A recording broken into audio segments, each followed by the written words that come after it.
mapagpalang araw sa inyong lahat mga kalulu. Sana ay nasa mabuti kayong kalagayan.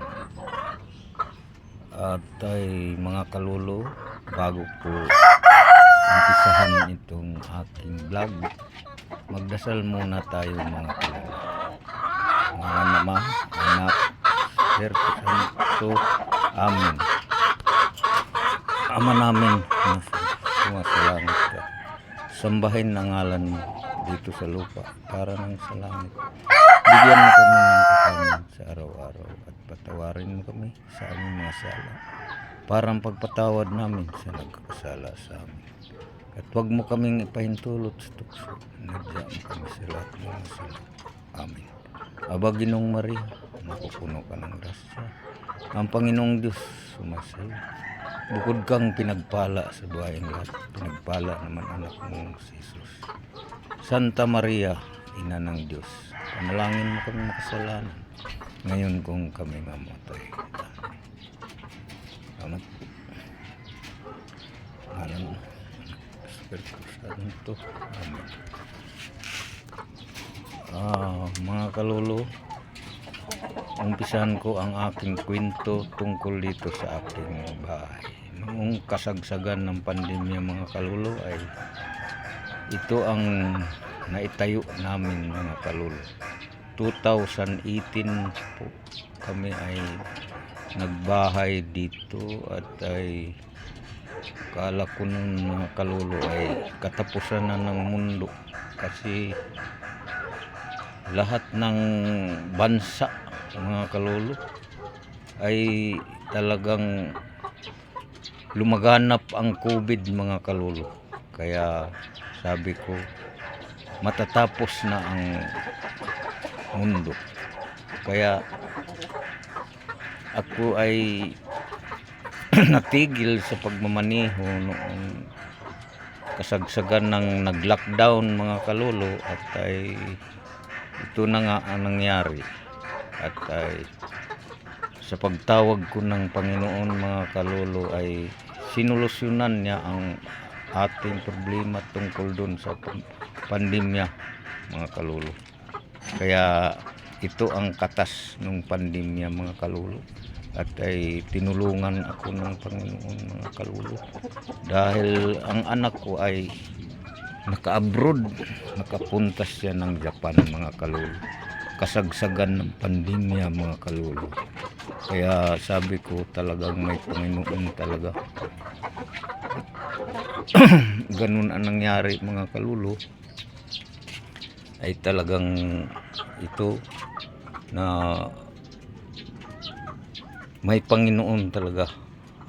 Kaya tayo ay huwag tayo mawalan ng pag-asa pag dumating ang mga kalamidad sa atin mga kalulu. At ay ang unang-una natin isipin ang ating Panginoon na naglikha sa atin. Kaya ako noong mga panahon na talagang wala pang pandemya ay linggo-linggo talagang dinaanan ko ang Panginoon ng isang oras mga kalulu para lang ay magdadasal sa Kanya at manghingi lagi ng kapatawaran sa ating mga ginagawa. Kasi tao lang po tayo lagi tayong nagkakamali sa mga bagay-bagay na ating ginagalawan nitong mundong ito mga kalulu. Ngayon nagpasalamat ako sa anak ko rin na siya ay nakaisip na mag-abroad mga kalulu. At ay nadagdagan pa siya na isang anak ko nakapag-abroad. Ngayon dalawa na sila doon sa abroad mga kalulu. Ngayon itong bahay kong ito mga kalulu matatapos na ito siguro ngayong sila ay nag-iipon ng pantapos dito mga kalulu. Kaya ito ang kwento ng aking bahay mga kalulu. Ito mga kalulu Ito pali pang 4th floor ito mga kalolo. Hindi nga lang siya ayos dahil ganito nga walang budget pa, ay darating din ng araw mga kalolo. Basta ang Panginoon lang ang nakakaalam kung kailan niya ito gagalawin mga kalolo. Ito, ayan oh. Ito may mga alaga kong mga manok dito mga kalolo. At ngayon pakita ko sa inyo itong aking ito 4th floor mga kabali 4th floor ito mga kalolo. Dito sa bababa tayo mga kalolo, yung pan 3rd floor mga kalolo. Ito mga kalolo, hindi pa tapos mga kalolo kasi wala pa, hindi pa nakaipon ang aking mga anak mga kalolo. Ito mga kalolo, ito ang 3rd floor mga kalolo. Ito ayan, may mga alaga akong aso dyan mga kalolo.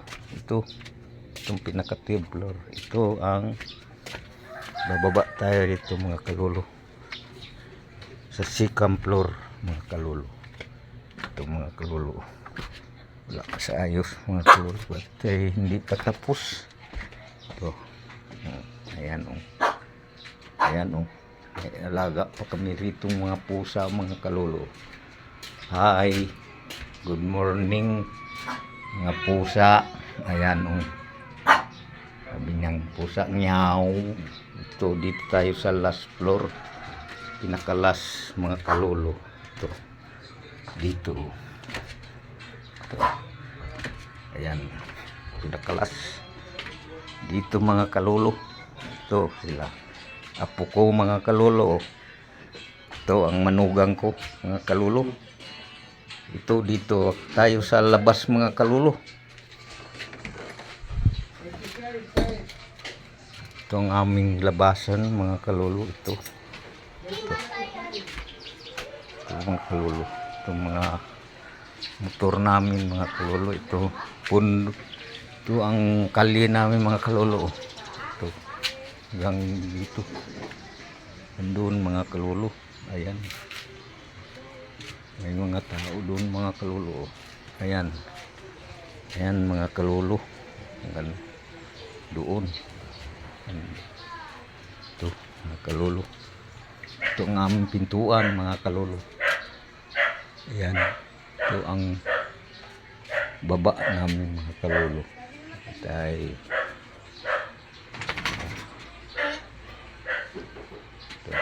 kalolo.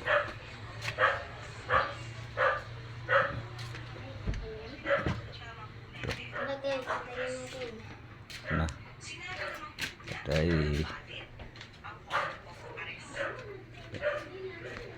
ito mga kalolo. Alaga kong aso rito mga kalolo sa baba. Ayan, at pasensya na kayo dito mga kalolo, hindi pa tapos ang aming bahay mga kalolo, kaya hanggang dito na lang ang aking vlog mga kalolo. At ay mahaba ang ating kwentuhan mga kalolo. Hanggang dito na lang. Bye-bye sa inyong lahat mga kalolo.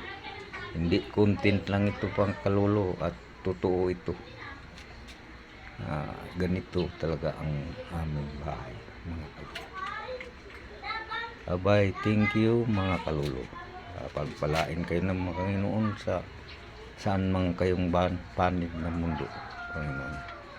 Salamat po sa nanonood dito. Sana ay mag-like kayo, mag-share mga kalolo, subscribe sa aking channel. Thank you po.